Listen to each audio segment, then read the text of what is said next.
ఇప్పుడే సంక్రాంతికి వస్తున్నాం సినిమా చూసానండి. వెంకటేష్ గారు చేసిన కామెడీ అయితే మాత్రం కడుపుబ్బ నవ్వుకుంటారు.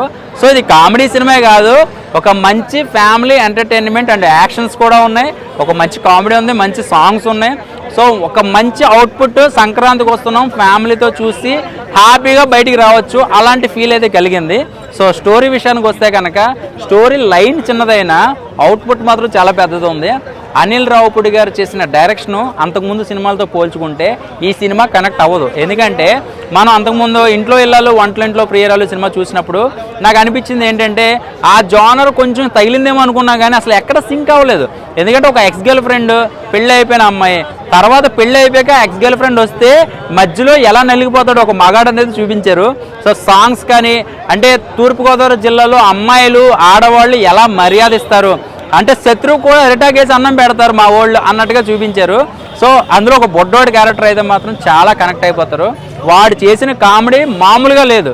రేపొద్దున్న ఒరే బాబు మగోళ్ళు నెంబర్లు మార్చేసుకోండి, లేదంటే చాలా ప్రాబ్లం అయిపోతుంది.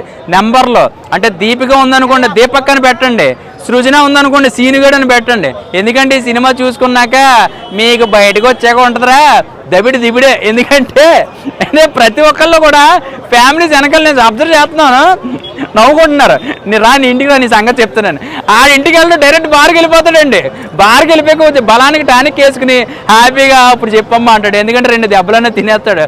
అనుమానం తప్పు చేస్తే, తప్పు చేయకపోతే కాదు. సో బాగుంది, చాలా కనెక్ట్ అయ్యే సినిమా. అంటే వెంకటేష్ గారు మనం ప్రేమించుకుందాం రా, పెళ్లి చేసుకుందాం, లేకపోతే ఏదో రాళ్ళు ఉంటాయి కదా, ఆ రాళ్ళలో మిస్ అయిన వెంకటేష్ గారిని ఈ సినిమాలో చూడొచ్చు. సో నాకు నచ్చింది ఏంటంటే ఘర్షణలో వెంకటేష్ గారు పోలీస్ ఆఫీసర్గా చేసినప్పుడు ఆ లుక్స్ బాగా నచ్చినాయి. సో ఫస్ట్ హాఫ్ అంతా కూడా మధ్య మధ్యలో కొన్ని షార్ట్లు వెంకటేష్ గారు పోలీస్ ఆఫీసర్గా కనపడుతూ ఉంటారు. సో మంచి అవుట్పుట్ ఇచ్చారు.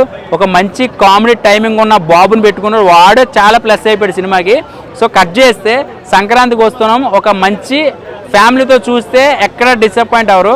అంటే బొడ్డోడి క్యారెక్టర్ కోసం వెళ్తే మళ్ళీ వెళ్ళొచ్చేమో మీరు, ఎందుకంటే కనెక్ట్ అయ్యాడు బాగాను.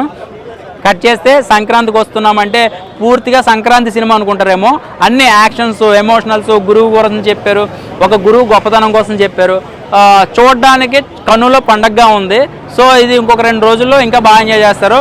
సౌండ్ కొంచెం తక్కువ వచ్చింది, నవ్వులు మన ఊర్లో గట్టిగా వస్తుంది అనమాట. అది ఐమాక్స్ కదా, నవ్వితే ఏమనుకుంటా. నా పక్కనోడు మాత్రం చంపేసాడు ఆడు, నీ అమ్మ నవ్వు బాబోయ్.